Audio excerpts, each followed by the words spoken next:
So you know how we were talking about that idea of wrong conduct, and you sent me some stuff about that? Yeah, I remember. It's aid-seeking race. Exactly. And the more I dug into those sources you shared, the more I realized how much deeper this idea goes than just like basic right and wrong. We're talking potential impacts on mental well-being, maybe even spiritual growth. I think a deep dive on this one is definitely in order. Yeah, absolutely. What struck me right away was how your sources define wrong conduct.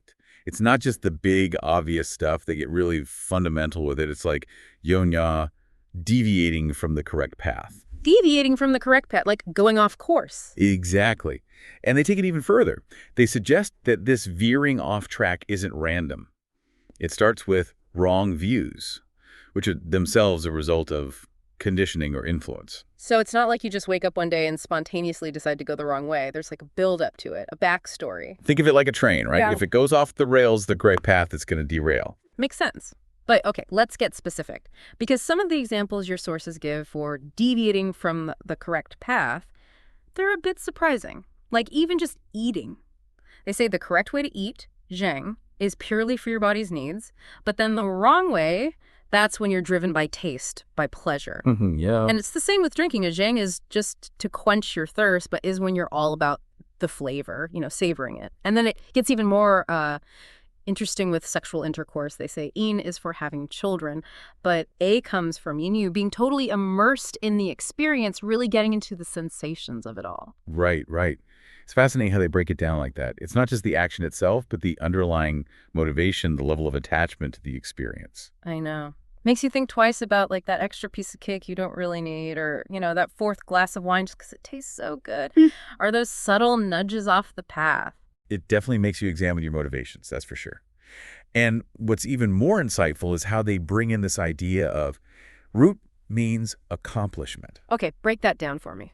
So these are basically presented as the conditions for karma to even happen. And that includes the karma of holding those wrong views, which then leads to wrong conduct.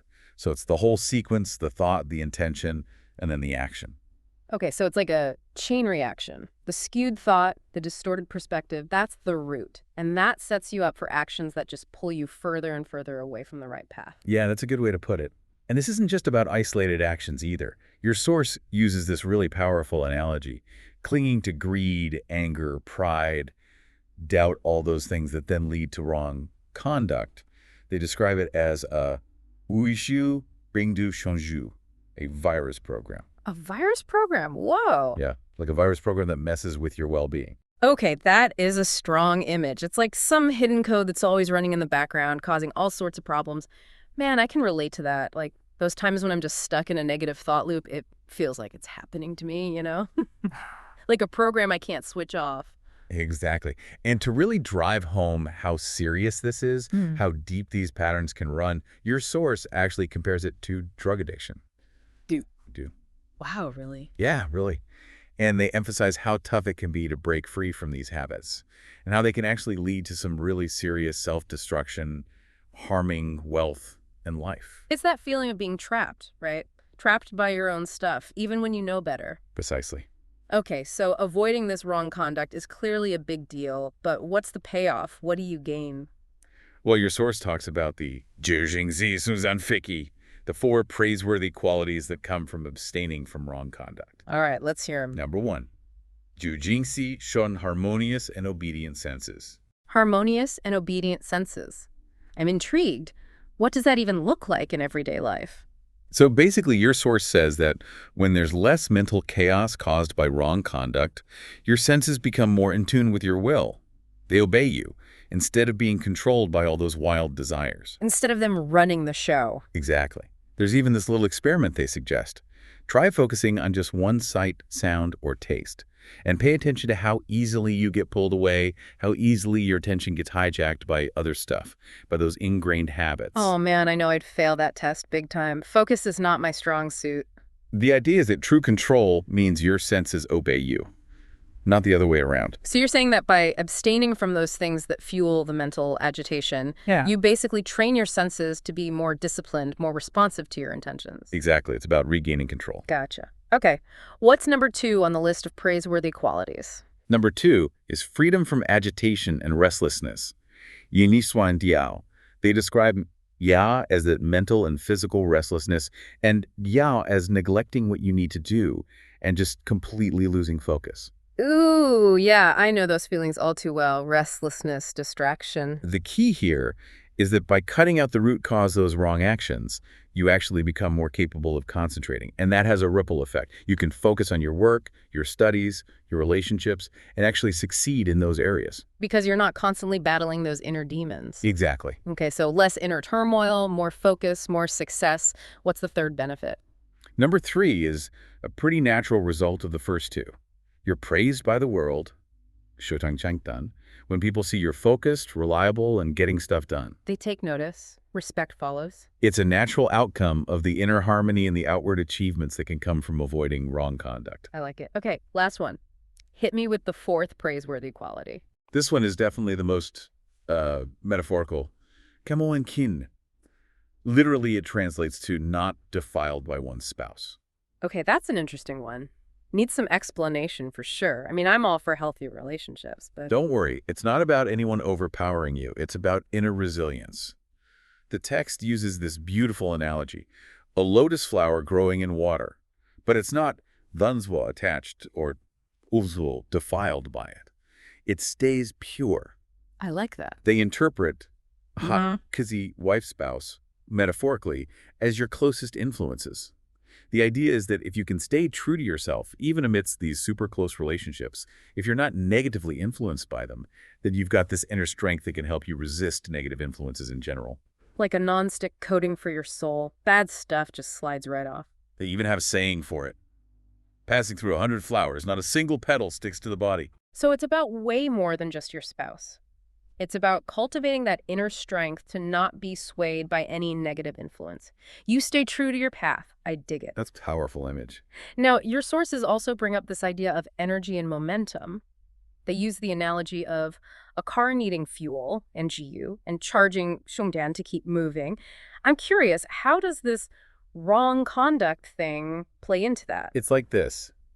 They're saying that when you give in to those desires, those wrong actions, you're actually fueling those negative patterns, like pouring gas on a fire you're trying to put out. Oh, okay. Makes it super hard to control those rushiamoluan, those inner demons when they're all powered up, those negative thoughts and emotions. They thrive on that stuff. So it's like giving those negative patterns exactly what they want to stay strong. Yeah. And the text contrasts this with kwishinshim wujintai, physical and mental well-being. It's the result of fueling the positive actions, making different choices. Makes sense. What you feed grows, right? Exactly. They also talk about wongsing these delusions, scattered thoughts. They're like mental images, but deeply ingrained. And every time you indulge in those wrong actions, you're basically reinforcing them, making them stronger. Ah, so it's all about breaking that cycle. Starve those bad boys out. Exactly. Stop recharging those negative patterns, and they'll eventually lose their grip on you. Easier said than done, I'm guessing. Oh, absolutely. Your sources definitely don't sugarcoat it. They acknowledge how tough it is to break free from those deeply ingrained habits. Uchwe wuji kamiri. It's like an addiction, really. Yeah, they did mention that earlier, the drug addiction comparison. Yeah, and they go on to say that if you try to fight those long-standing habits, those patterns, they can actually, fight back. Fight back. Yeah, they can create a really negative reaction, almost like withdrawal. They even bring up this idea of Beinu Da Kwang, masochism, but not in a literal sense. It's more like, that uncomfortable feeling you get when you resist a craving or try to break a habit? It's like a part of you wants to go back to the old ways, even if you know they're not good for you. It's like that feeling of, this is wrong, but it feels so right. Weird. But I get it. It's like being addicted to the familiar, even if it's bad for you. Exactly. It's a powerful way to illustrate how deep those patterns run. Definitely food for thought. Now, at the end of all this material you sent, there's this pretty profound connection made between avoiding wrong conduct and reaching Buddhahood. Can you walk me through that last part? Sure. The final statement is, Sopi du aksha. We said, follow magad what to? Jaja gadja question. Essentially, it's saying that if you dedicate the good karma you build by abstaining from wrong conduct towards Anuttara Samyak Sambodhi, which is supreme enlightenment, then when you reach Buddhahood, you gain this special mark. It's called the husband's hidden secret mark. A secret mark. Sounds mysterious. It's one of the 32 marks of a Buddha, and it represents the Buddha's ability to help all beings with total freedom without any obstacles. Wow. So starting with something as simple as mindful eating or making conscious choices, it can actually contribute to, like, the ultimate spiritual realization. That's what your sources are saying. It's like the final destination on this path of choosing the right way. Man, this whole idea of Griya, it's so much bigger than just being a good person. It's about your mental state, your focus, relationships, even your potential for growth. Not just about being good, it's about a way of life that leads to well-being. Absolutely. And it really highlights how these little choices we make every day, they add up, they shape our whole experience. So much to think about. It makes you wonder, what's one small thing in your life that might be a deviation from the correct path, Something seemingly insignificant that, if you changed it, could unlock some serious benefits. That's a great question.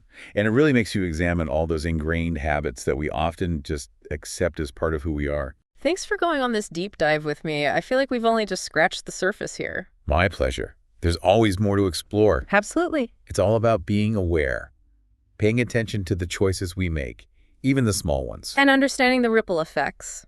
Exactly. Well, until next time. Take care.